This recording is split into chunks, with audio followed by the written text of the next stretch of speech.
경북 안동에서 세포 배양 방식의 독감 백신이 생산되고 있습니다. 세포 배양 방식은 유정란을 활용하지 않기 때문에 계란에 알레르기가 있는 사람도 비교적 안전하게 접종할 수 있습니다. 영주 다목적댐이 22일 환경부의 최종 준공 승인을 받았습니다. 본댐 조성 이후 문화재 이전과 복원 등에서 관련 기관들의 의견 차이로 준공이 미뤄진 지 7년 만입니다. 지난달 집중호우와 산사태로 피해를 입은 예천 감천면 벌방리 주민들이 임시 거주시설에 입주했습니다. 예천군은 용문면과 은풍면 등에도 임시 거주시설을 추가 설치할 계획입니다. 지난 4월 농작물 냉해 피해를 입었던 의성군이 특별재난지역으로 지정됐습니다.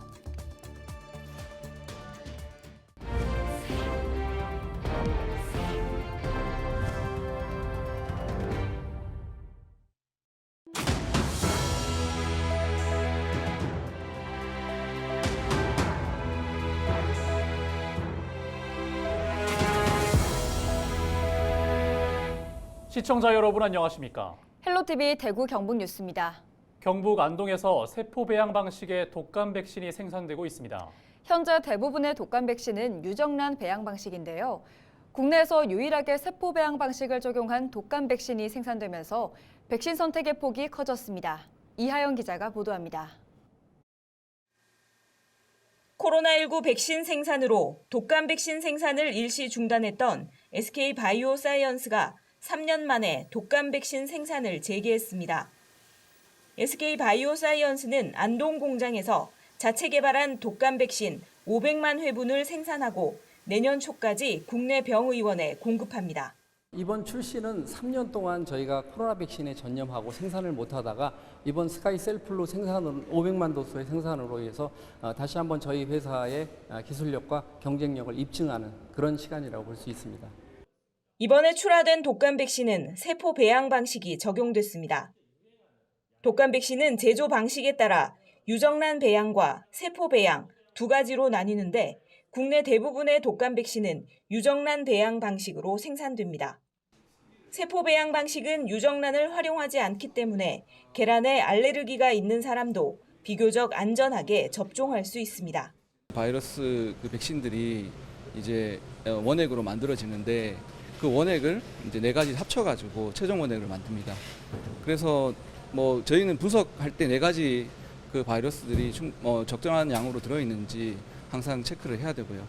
그리고 또 다른 외래성 바이러스라고 합니다. 다른 외래성 인자들이 없는지도 확인하는 시험을 철저히 하고 있습니다.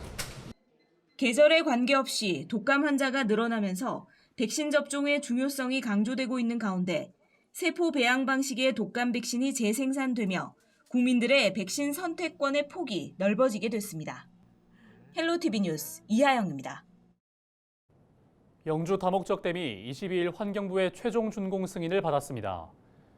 영주댐은 지난 2016년 본댐이 조성됐지만 문화재 이전과 복원, 각종 개발 사업 추진 과정 등에서 관련 기관 간의 의견 차이가 발생하며 7년 동안 준공 승인이 미뤄졌습니다.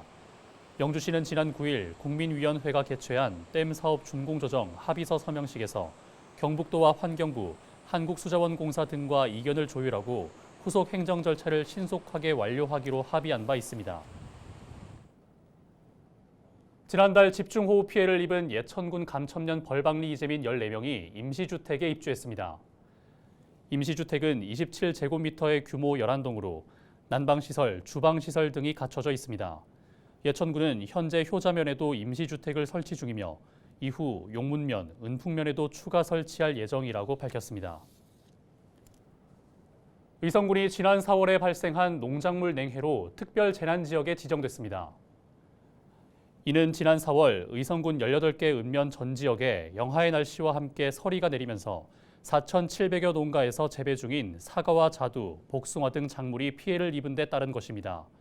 특별재난지역에 지정되면 일반 재난지역 지원 항목에서 건강보험료와 통신가스요금 감면 등 12개 항목에 대한 지원을 추가로 받을 수 있고 지자체 복구비 일부를 정부가 지원할 수 있게 됩니다. 비 소식이 들리기는 하지만 더위는 여전합니다. 요즘은 덩달아 벌까지 극성입니다. 벌쏘임 사고도 주의하셔야 하는데요. 지난달에만 전국적으로 3명이 벌에 쏘여 숨졌습니다. 정승환 기자입니다. 쓰레기 더미 사이로 벌들이 날아다닙니다. 나무 판자를 걷어내자 폐비닐 속 벌집에서 벌들이 쏟아져 나옵니다. 신고를 받고 출동한 소방대원이 보호장구를 쓴 채 벌집을 제거하고 살충제를 뿌립니다. 무더위가 이어지면서 벌도 기승을 부리고 있습니다. 높은 기온에 활동이 왕성해진 데다 8월 산란기까지 겹치면서 개체수가 급격히 늘어난 겁니다. 여름철 기온이 높아지면서 소방대원들의 벌집 제거 출동 건수도 크게 늘었습니다.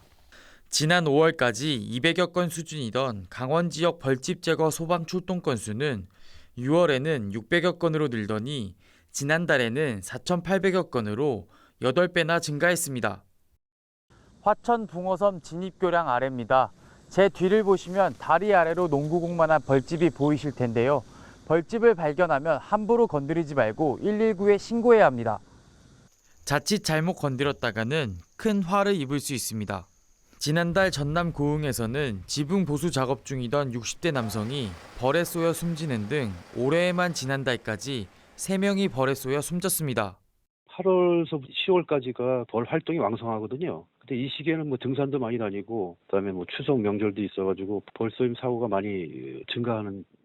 소방당국은 벌집을 발견하면 직접 제거하지 말고 119에 신고해달라고 당부했습니다. 벌집을 건드렸을 땐 재빨리 자리를 피하고 벌에 쏘였을 경우엔 상처 부위를 깨끗한 물로 씻는 것이 좋습니다. 또 어지럼증이나 울렁거림 등 이상 증상이 나타날 경우엔 즉시 병원을 찾아야 합니다.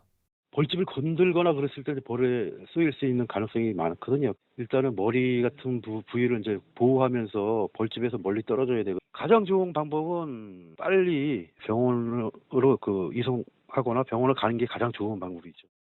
소방청에 따르면 최근 3년간 매년 5,500건가량의 벌쏘임 사고가 발생하고 있습니다. 특히 이 중 약 80%가량인 4,400건이 7월부터 9월 사이에 집중된 것으로 나타났습니다. 벌쏘임 사고로 인해 매년 10명 안팎의 사망자가 발생하고 있는 만큼 야외 활동 시 각별한 주의가 필요해 보입니다. 헬로티비 뉴스 정승환입니다.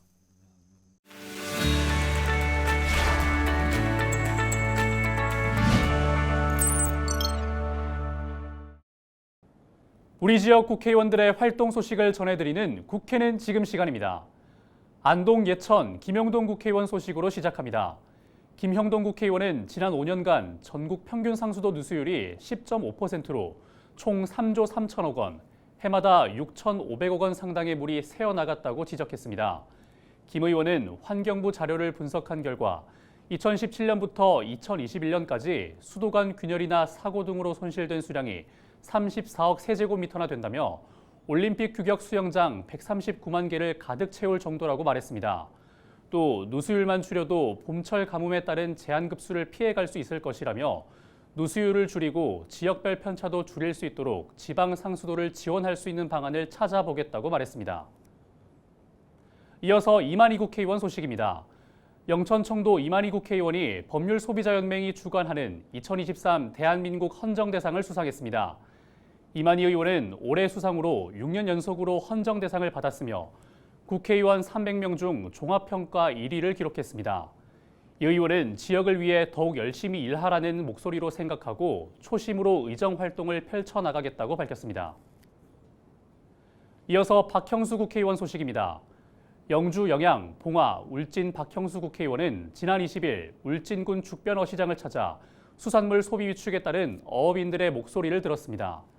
박 의원은 최근 후쿠시마 오염수 방류 문제로 수산물 소비가 줄어 어민들이 어려운 상황에 처해 있다며 우리 수산물을 소비자들이 신뢰하고 구입할 수 있도록 어업인 여러분들과 함께 노력하겠다고 말했습니다. 지금까지 우리 지역 국회의원들의 활동 소식을 전해드리는 국회는 지금이었습니다.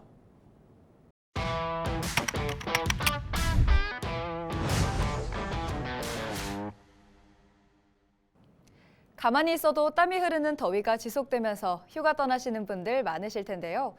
여행과 함께 빼놓을 수 없는 게 바로 음식이죠. 특히 전국에서 맛의 고장으로 불리며 미식 여행을 떠난 관광객들의 발길이 이어지고 있는 것으로 전라도가 대표적으로 꼽힙니다. 그렇다면 전라도 음식은 언제부터 어떤 이유로 입소문을 탄 걸까요?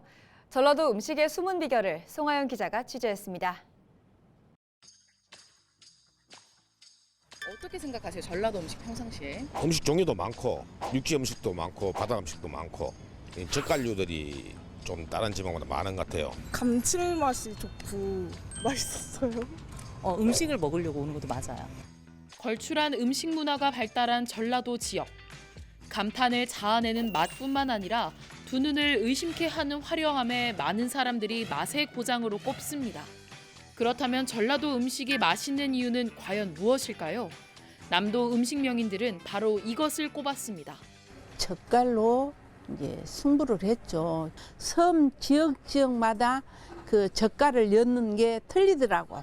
풍부한 젓갈로 맛있게 담아서 그렇게 해낸 것이 관건입니다. 지역 특성상 남해와 서해가 인접해 독특한 해산물이 많아 젓갈 문화가 발달한 전라도. 정어리 젓갈부터 새우젓과 갈치속젓, 심지어 젓갈로 잘 쓰이지 않는 고등어까지 다양한 어종들이 젓갈의 재료로 활용되고 있습니다. 전라도 지역의 젓갈 문화는 오랜 역사와 함께하는데 이는 고려시대 난파선을 통해 입증되기도 했습니다. 지난 2007년 태안 마도에서 발견된 세 척의 고려 난파선.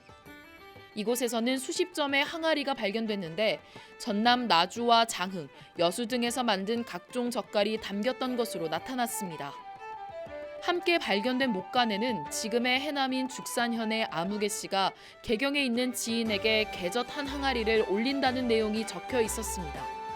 해남에서 개경까지 권력자에게 젓갈을 보낸 것으로 보아 고려시대의 전라도 젓갈이 귀하게 여겨졌음을 알 수 있습니다. 또 다른 이유로는 소금이 꼽힙니다. 전남 신안과 무안 등에서 생산되는 소금은 전국 생산량의 90%를 차지하고 있는데요. 특히 전라도에서는 천일염을 오랜 기간 숙성시켜 간수가 빠진 상태에서 음식에 활용하는데 전문가들은 이 방법이 음식을 더욱 맛있게 하는 비결이라고 설명했습니다. 식재료 본연의 맛과 어우러져 다양한 양념 맛이 탄생할 수 있는 배경이라는 거죠. 소금을 저장할 때 보면 밑에 간수가 막 빠져나와요. 특히 이제 여름에 쓴맛 성분이거든요. 그래서 오래되면 오래될수록 그 쓴맛 성분이 이제 제거가 되거든요. 저장을 통해서 적게 넣고 많이 넣느냐에 따라서 그 맛에 또 영향을 많이 주거든요. 지리적 환경도 전라도 맛을 다채롭게 하는데 한몫하고 있습니다. 넓은 바다를 끼고 있어 수산 자원이 풍부할 뿐만 아니라 온화한 기후와 여름철에 집중된 비로 농산물이 재배되기 최적의 조건을 두루 갖춘 건데요. 이에 전라도만의 고유한 음식 문화가 오랜 기간 발전할 수 있었습니다. 이 같은 매력으로 남도 음식을 널리 알리기 위해 음식문화축제와 명인 발굴에 힘쓰고 있는 전라도. 전문가들은 최근 레토르트 식품과 간편 조리식품이 보편화되고 있는 만큼 남도 음식의 전통을 잇기 위한 체계적인 후학 양성이 필요하다고 강조합니다. 저도 딸이 셋이 있지만은 내가 하는 것만 봤지 손수 안 해요. 엄마가 해주세요. 그러거든요. 아, 이 문화도 사라진구나. 어떤 상인들로 인해서 그렇게만 이어가지 안 하는 거에 가르쳐야죠. 음식을 하는 걸 좋아하는 사람들은 배워야 되고 또 그 문화가 있어요. 원재료의 욕심을 좀 젊은이들이 많이 내줬으면 좋겠어요. 맛의 1번지로 자리매김하며 전국 관광객들의 발길이 이어지는 전라도. 오랜 역사와 함께 명성을 이어온 만큼 우리나라를 넘어 세계를 사로잡을 수 있도록 지속적인 관심이 필요한데요. 전라도 음식이 가진 개성이 앞으로 K푸드의 새로운 청사진이 될 수 있을지 기대가 모아지고 있습니다.